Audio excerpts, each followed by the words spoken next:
You're too fat to be my kid. Get lost, you pig. Kyle shouted, and I stepped in to shield Lucas. Look, if you won't accept Lucas as your own, I'll take him in. A few days later, I found out that Lucas had appeared on TV, and two people came to our house. Lucas, let's go home with us. To this, Lucas replied. Who are you guys?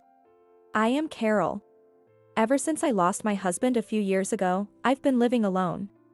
Living alone in a big house was lonely. Having no particular hobbies, my days were drearily uneventful.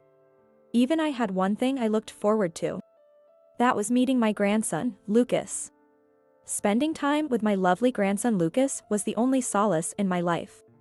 My son, Kyle, and his wife, Amelia, ran a strip club together. It seemed to thrive, as they were always busy. They had a baby a few years after getting married. Apparently, they had plans to have a daughter and make her the face of their business.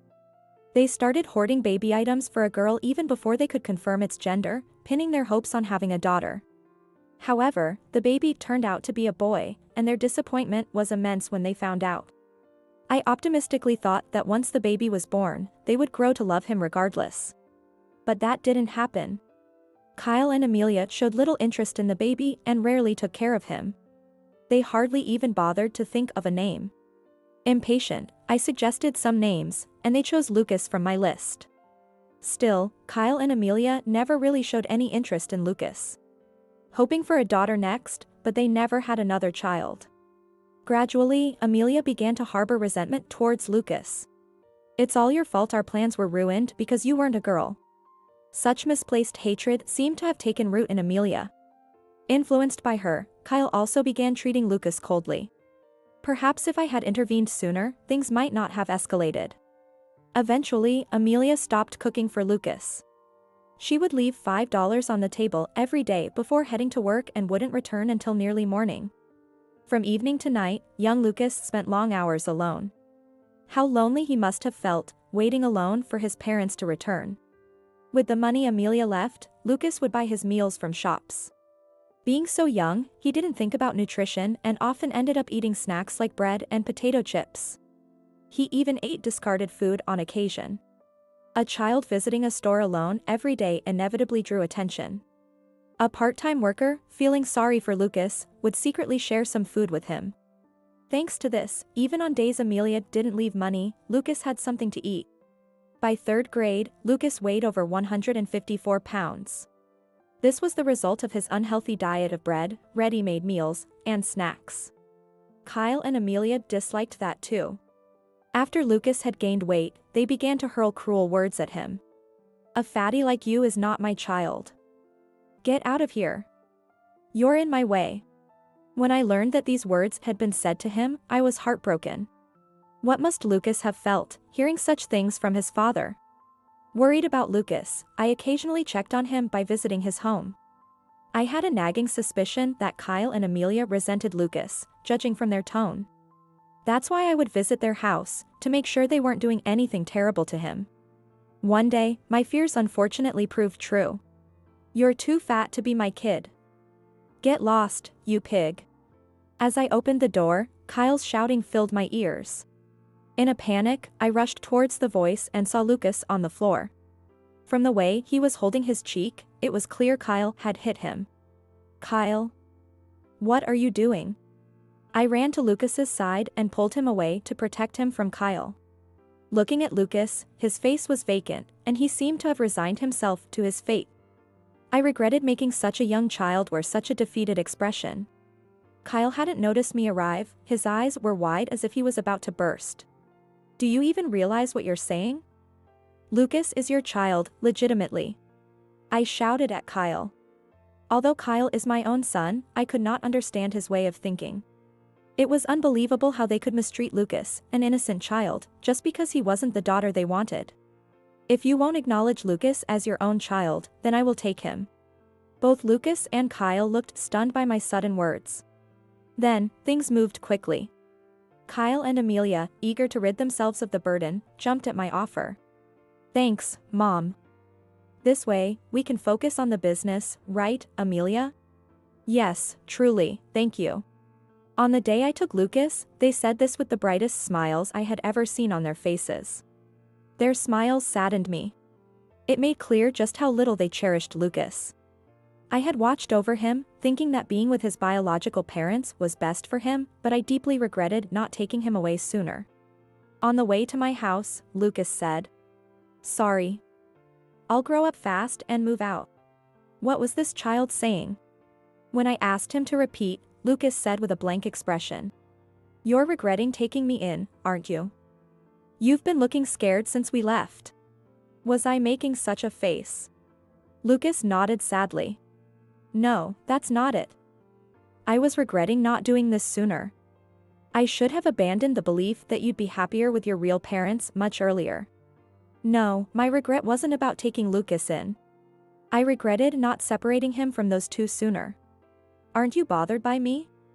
Lucas looked at me with anxious eyes. I hugged him tightly. "Of course not. I'm confident I love you more than those two ever could." Lucas looked unsure of what to do. After being stiff as a rock for a while, he whispered, "This is the first time I've been hugged." Tears overflowed from my eyes. I will definitely make him happy. I made up my mind. From that day on, Lucas became noticeably more lively. It was hard to believe he was the same boy who had once been so withdrawn. He started to laugh more and talk more. Every day after school, he would help with dinner preparations and happily talk about his day. "You seem happy today, Lucas. Did something good happen? Did you know? Something funny happened today. During music class, while I was singing, a sparrow flew into the music room and Ms. Lofton totally freaked out. I wondered why, and then she said she's terrified of birds, almost crying." Remembering the incident, Lucas chuckled. Such Lucas was so cute and adorable. Perhaps because he's been eating healthier since he came to live with me, Lucas's physique has become more standard. He retains the adorable qualities of a child, but his features have sharpened, making him look handsome. He shyly told me that girls at school have started talking to him more. Lucas seemed happy every day, and I felt relieved seeing him like this. It was the day of our first parents' meeting since I took custody of Lucas.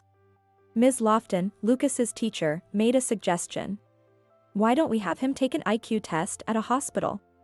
Her proposal made me anxious. It felt as though she was implying there was something wrong with Lucas's intelligence. Is Lucas lagging behind his peers in some way? As I asked this, the teacher hurriedly waved her hands. "Not at all, it's quite the opposite. From my experience, I think Lucas might be gifted." Gifted, a term unfamiliar to me. According to Ms. Lofton, gifted refers to individuals who inherently possess higher abilities compared to their peers. She handed me a paper. This is a graph showing Lucas's grades. There's a clear spike in his performance at one point. Indeed, the graph showed a sudden improvement. Looking at the dates on the horizontal axis, it was clear the change occurred shortly after I took Lucas in. I asked Lucas if he had started attending cram school because of the unusual spike. But no. It turns out he was deliberately trying not to score well before. Confused by what Ms. Lofton was saying, I looked at Lucas beside me. Noticing my gaze, Lucas spoke up. "Back at the old house, if they knew I was doing well, they wouldn't like it.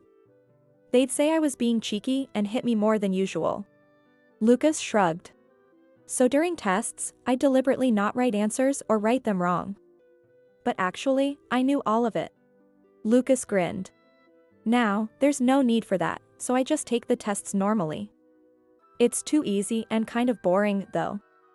I can understand everything just by reading the textbooks, it's not interesting. I want to study something more challenging." Saying this, Lucas sighed. Worried that Ms. Lofton might feel offended by such comments, I glanced at her, but she was laughing heartily, so I felt relieved. "What do you think? If Lucas is gifted, we might be able to provide support tailored to his needs. Why not try the test at the hospital? If it would benefit Lucas." With that thought, I decided to take Lucas to the hospital that week. Indeed, from his behavior at school and home, and the results of the IQ test, it's possible that Lucas is gifted. The doctor clearly stated.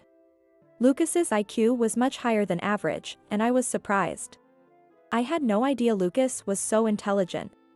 No wonder he found schoolwork so easy. To fulfill Lucas's wish for more challenging studies, I arranged for a tutor to come to our home. The tutor, an experienced teacher who graduated from a prestigious university, understood Lucas's unique traits. Lucas was pleased, finding these studies more enjoyable than school. Following the tutor's recommendation, Lucas took various language and certification exams, scoring top marks in all. When the tutor posted about his top student on social media, it quickly went viral. Lucas became an overnight sensation, and soon newspapers and TV stations were seeking interviews. One day, as I was spending a typical day with Lucas, the doorbell rang. "Oh, are the reporters here already?" There was still about 30 minutes until the scheduled interview time. Thinking it was the reporters, I opened the door, only to be surprised. "Long time, no see, Mom. We've come to pick up Lucas." Kyle and Amelia were there. "What are you doing here?" When I asked, Amelia smiled sweetly and said, "Mom, thank you for taking care of Lucas until now. From now on, he will live with us." I couldn't believe my ears. What is this woman talking about now? You must be joking? Lucas has an interview coming up.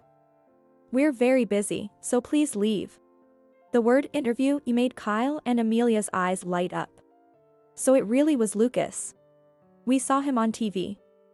Truly, he is our son. The two exchanged looks, visibly excited. Then they said something outrageous. "If Lucas comes back, our business will be secure." Beside Kyle, Amelia nodded in agreement. "If customers come for Lucas, our sales will increase. We can even leave the business to him in the future. That way, we can relax." Their selfish thinking astounded me. After claiming Lucas wasn't their child, now they want him back because he's proved to be exceptional? Lucas isn't owned by his parents. I had reached my breaking point. Just as I was about to give them a piece of my mind, Lucas appeared behind me. Seeing Lucas, Kyle and Amelia's faces lit up with smiles. Their smiling faces only intensified my irritation. However, their smiles shattered with Lucas's next words. "Who are you?" Lucas asked, staring directly at them. The two were visibly confused. "Who?" "We're your mom and dad, sweetheart. You're our beloved son that I gave birth to." Amelia's words made me feel sick. How could she say he's her beloved son? Just as I was about to retort, Lucas chuckled softly. "My only parent is my grandma here. I don't know any of you who abandoned me," Lucas stated firmly. "Lucas? That person is your grandma, not your parent. Let's go home with us," Kyle gently persuaded. Lucas glared at Kyle. "My home is here with my grandma. She gave me love, unlike you two. You threw me away, and when you think you can use me, you come to take me back? You're not my parents." It was the first time I had heard Lucas raise his voice like this. Kyle and Amelia's faces contorted. An irritated Kyle reached out to grab Lucas's arm. As I was about to intervene, a voice from behind Kyle called out. "Is that true what you just said?" "Abandoned." The journalists, with solemn expressions, gathered around in a group. They were here for Lucas's interview. It must have been the scheduled time already. The journalists surrounded Kyle and Amelia. They pointed their cameras at them and rapidly fired questions. Caught off guard, the two were just flustered. Later, this interview was broadcast on TV. The tragic past of a genius boy confronting the parents who abandoned him. The sensational title had a huge impact. Kyle and Amelia were slammed on social media, and their business received numerous angry calls.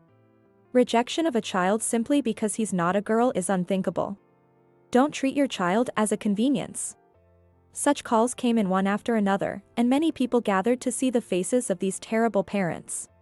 Naturally, the situation made it impossible to conduct business as usual at the strip club.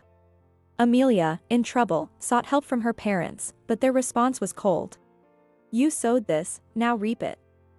We won't help someone who abandons their own child." Kyle and Amelia were scorned and abandoned by everyone. They were upset, wondering why this was happening to them, but it was clearly their own doing. It would be nice if this incident led them to change their ways, but considering their behavior, that seems unlikely. After the incident, Lucas and I moved away immediately. I want to cut ties with those two. I can't stand this happening over and over. Respecting Lucas's wishes, I moved us far away to ensure those two could never approach him again. While it would have been ideal to take legal action, it appears difficult to sever ties with blood-related parents, even after an adoption. At his new school, Lucas made a good friend. This friend seems to be a great understanding companion. They bring their homemade programming projects home, enthusiastically explaining their nuances. While I don't quite grasp Lucas's intricate interests, this friend does, nodding and listening intently. Occasionally, they delve deep into discussions about programming. Seeing Lucas always so happy, I truly felt it was right to have moved here. Thanks to meeting such a good friend, Lucas is living happily and freely every day. Going forward, I hope they continue to support each other and live well together.